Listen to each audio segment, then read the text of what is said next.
Assalamualaikum warahmatullahi wabarakatuh. Kami dari kelompok 1 yang terdiri dari Aisyah Yuliantika, Sri Zulaika, Anita Safitri, Zuyinati Awaliyani, Amalia Zulianti, dan Novia Ismawati akan menjelaskan tentang anatomi organ sistem kardiovaskuler. Sistem kardiovaskuler merupakan suatu sistem yang secara umum berperan mengedarkan darah ke seluruh tubuh, sekaligus membawa oksigen dan zat gizi ke semua jaringan tubuh, serta mengangkut semua zat buangan. Ini adalah gambar jantung. Fungsi sistem kardiovaskuler. Yang pertama, mengangkut nutrisi oksigen dan hormon ke seluruh tubuh dan melepaskan limbah metabolik. Yang kedua, perlindungan tubuh oleh sel darah putih. Yang ketiga, pengaturan suhu tubuh, pH cairan, dan kadar air sel. Anatomi kardiovaskuler. Yang pertama ada jantung atau kardio, yang kedua pembuluh darah atau vaskular. Anatomi jantung. Jantung merupakan salah satu organ yang sangat vital dalam tubuh manusia. Bagaimana tidak, jantung merupakan salah satu media yang memiliki peranan sangat penting untuk bisa mengalirnya darah yang membawa oksigen dan sari-sari makanan ke seluruh tubuh. Ini adalah gambar jantung, letak jantung manusia di dalam rongga dada. Adapun jantung terdiri dari 3 lapisan, epikardium, miokardium, dan endokardium. Ada 2 pacemaker alami utama yang berada di lapisan miokardium, SA node dan AV node. 4 ruang, 2 atrium dan 2 ventrikel.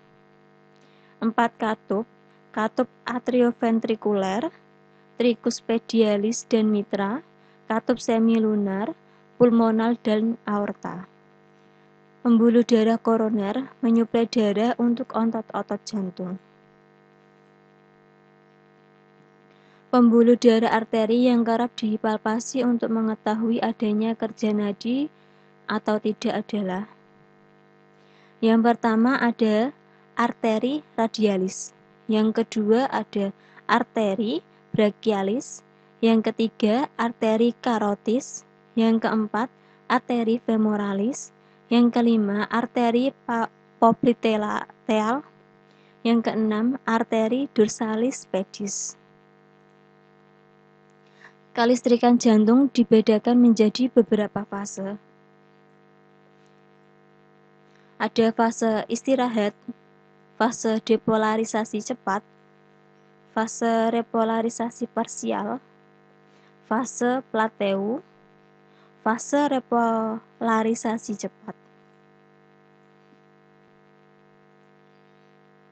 Dari kelistrikan jantung inilah akan kita temukan rekaman EKG, di mana rekaman EKG itu merupakan rekaman listrik permukaan jantung.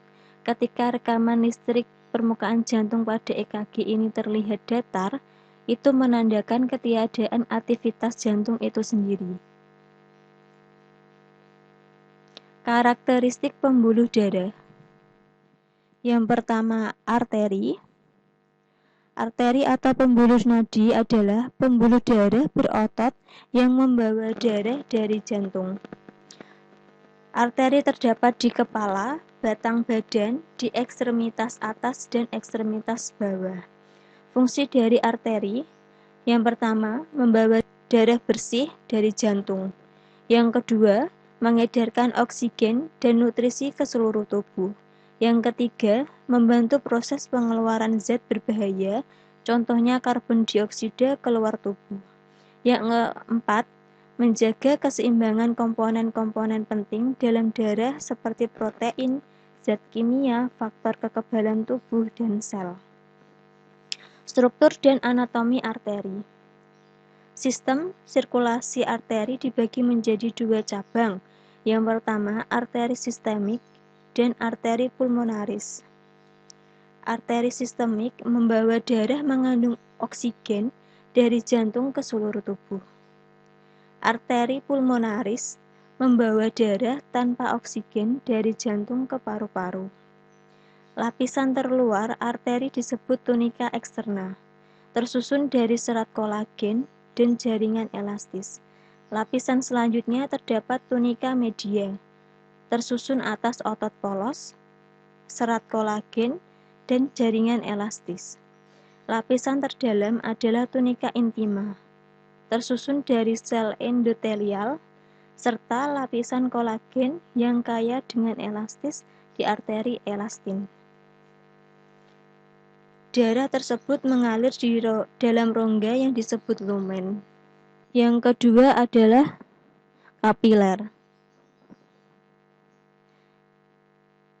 Kapiler adalah penghubung antara arteriola dan venula yang dapat memungkinkan terjadinya pertukaran air, oksigen, karbon dioksida, nutrisi, dan zat kimia sampah antara jaringan dan darah yang ada di sekelilingnya, berdiameter antara 5 sampai 10 mikrometer. Darah mengalir dari jantung ke pembuluh arteri, lalu menyabang dan menyempit ke arteriola. Lalu masih bercabang lagi menjadi pembuluh-pembuluh yang sangat kecil, yaitu pembuluh kapiler. Sesudah terjadi perfusi jaringan, pembuluh kapiler bergabung serta melebar menjadi pembuluh vena, yang kemudian mengembalikan darah ke jantung. Yang ketiga ada vena. Vena adalah suatu pembuluh yang berfungsi membawa darah menuju jantung. Darah yang dibawa banyak mengandung karbon dioksida. Pada umumnya berada dekat permukaan tubuh dan tanpa kebiruan. Pada dinding pembuluhnya tidak elastis dan tipis, serta mempunyai ukuran lebih kecil daripada pembuluh nadi. Fungsinya menyalurkan dan membawa darah dari seluruh tubuh menuju jantung. Ciri-ciri vena. Pembuluh vena mempunyai dinding yang tipis jika dibandingkan dengan pembuluh arteri. Pembuluh vena tidak elastis dan mempunyai diameter lebih besar daripada pembuluh nadi. Pada umumnya berada tidak jauh dengan permukaan tubuh dan kelihatan warnanya kebiru-biruan. Mempunyai ukuran berdiameter hingga 1,5 cm. Banyak terkandung karbon dioksida di dalamnya terkecuali pembuluh vena pulmonalis. Pada saat kita melakukan pengukuran tekanan darah, yang sejatinya kita ukur adalah tekanan darah terhadap pembuluh darah, sehingga tekanan darah sangat dipengaruhi oleh luasnya penampang pembuluh darah, sehingga pada kasus-kasus seperti aterosklerosis ataupun arterisklerosis sangatlah mempengaruhi tekanan darah. Jumlah darah yang berada di dalam pembuluh darah, seperti pada keadaan shock hipovolemik, tekanan darah ataupun nadi penderita lebih cenderung akan menurun. Tekanan darah terdiri dari dua jenis tekanan. Yang pertama, tekanan sistolik atau batas atas. Yang kedua, tekanan diastolik atau batas bawah. Sekian penjelasan dari saya dan kelompok 1. Saya ucapkan terima kasih. Wassalamualaikum warahmatullahi wabarakatuh.